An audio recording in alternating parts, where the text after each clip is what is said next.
My notion of human well-being is really open-ended. I don't think we understand what the horizon is, if in fact there is one, for kind of ultimate flourishing of conscious minds. We have a pretty good sense of what we don't want and are right not to want. We don't want to be terrorized and depressed.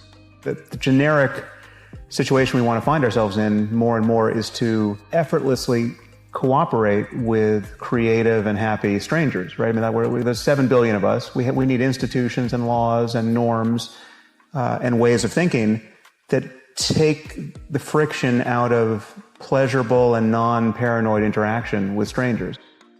It's not just about having, 5 or so close friends who have your back, right? I mean, clearly we're all on the same team on some basic level. And if we can't figure out how to build a civilization where everyone thrives to some degree, we'll have the world we currently have.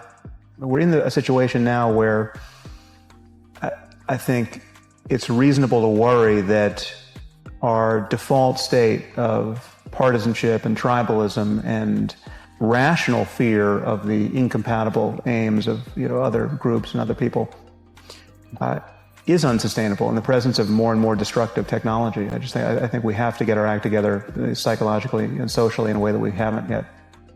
Philanthropy is when it's telescopic in this way, when you're just signing a check, you're not necessarily connected to the good you're doing. And I can imagine someone doing immense good in the world by signing very large checks, but not actually internalizing the gratification of that.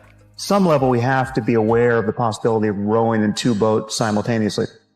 There's what the effects are in the world of how we're living. So, we want to have a good impact on others, but we actually want our conscious states of psychological pain and pleasure to be mapped in some rational way to the kinds of effects we're having. Having our beliefs map onto reality to some degree is obviously good, because if they're not, you're just bumping into hard objects. If your map is completely wrong, you are bound to suffer, right? So we have to be in a situation where radical ignorance can't be bliss. It may be useful to have a slightly delusional, self-serving bias, right? To think you're coming off better than you are. It may give you more enthusiasm for your life, more confidence. That's one principle. So I think we want our beliefs to be true in some basic sense. And therefore, we want to be open to new evidence and better arguments perpetually. If you close yourself off, if you say, well, listen, I'm done thinking about reality, and I know what's true, then again, when more data comes in, when something's surprising, when one of your intuitions proves to be faulty, if you can't error correct, again, you're just going to fall out of alignment with what's going on in the world and with what other people think is true. So really the only mechanism we have to do that is human conversation. We have to be open to having other people point out errors in our thinking, and in the conversation we have with ourselves, we have to do likewise. We have to be continually open to the possibility that we might be wrong, and in fact, we're very likely to be wrong a lot of the time. And so then hence the virtue of getting educated and surrounding yourself with smart people and reading good books and just exposing yourself to the kinds of lessons that other people have learned over thousands of years and are learning in real time. Most of what people care about can be thought of as a skill. Right? I mean, well-being is a skill. Not suffering unnecessarily is a skill. Regulating, noticing your emotional life and regulating negative emotion is a skill. So, I have a meditation app, and meditation is a skill. It's a very useful one, and I'm spending a lot of time teaching what's now referred to as mindfulness meditation.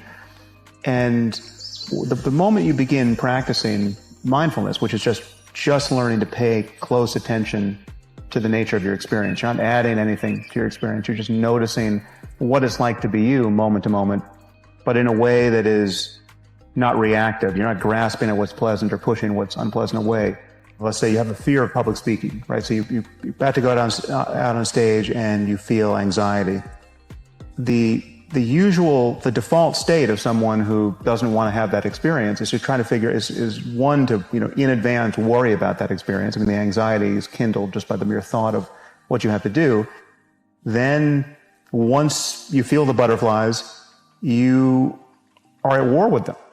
I mean, first you can notice that anxiety isn't even that unpleasant. I mean, it's so close to excitement in its actual physiology that really the difference between excitement and anxiety is more or less just the framing. It's just the story you're telling yourself. If you felt these tingles and this, slightly adrenalized response right before, you're about to go on a roller coaster, that's part of why you're going on the roller coaster. You like that experience, right? But the fact that you feel that way when you're about to have an interview or you're about to, walk out on stage, that's intolerable. The sense of self for most of us is not a feeling that we're identical with our bodies. Most people don't feel identical with their physical bodies. They feel like they're passengers inside their bodies, right? They're like my body's down here. Like, these are my hands, these are my legs. I obviously care about these things. These are where my pains and pleasures are coming from. But I'm up here in the head.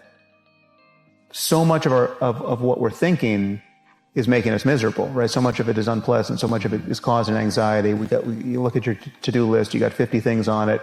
You just feel like, oh my, the day is not long enough. This is the state we're in. And the obverse of that is when we're really just connecting with life in a joyful, creative, beautiful way. Like when you look out the window and it's the most beautiful sunset ever, and you are just looking at the sunset, right? You're fully connected with its beauty. Those are all moments where you're losing this sense of self. You're not really aware of losing the sense of self in those moments. You're not really aware of what is freeing about those moments, and you can't do it in other circumstances.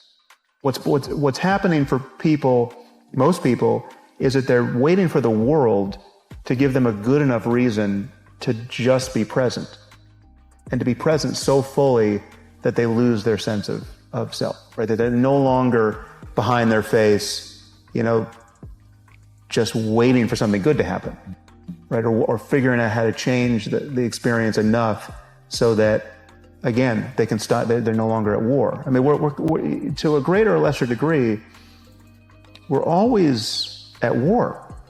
I mean, we're always fighting something. There's always this you're always noticing something wrong. You're feeling uncomfortable in your body. You're reacting to something that somebody did or you thought they did. The moments where you really feel good are moments where there isn't a coming to rest, right? Where it's not about the past or future. It's not about half a second ago, and it's not about half a second from now. And the ultimate version of that is entails the dropping of this sense of self. For me, flourishing is a matter of spending your time pleasantly and happily and creatively. Every moment when someone asks you, well, that last hour, that last day, that last week, that last year, do you feel good about that? Was that a good use of your time? That remembering self, that retrospective gesture, that's where people worry about things like meaning. And the remembering self is the self that you're talking to when you say, are you satisfied with your life? Whether you're asking yourself or someone's asking you. The answers that are available in those moments really determine whether or not somebody has a kind of global life satisfaction, whether they have meaning.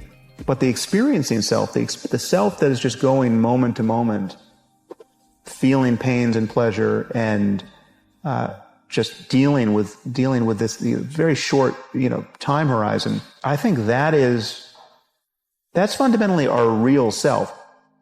Use of negative imagination, where you think of all of the bad things that haven't happened to you, right? So if you're just if you're stuck in traffic, driving to the job that you don't like, and you're frustrated, you can think of all the things that could happen to you, right, that haven't. And if any one of them happened to you, you would consider your prayers answered if you could just be returned to this moment, right? Like you haven't been diagnosed with cancer, right? You've got two young kids, say, you want to live to see them grow up, and you could be the guy who today is going to find out you've got 2 months to live.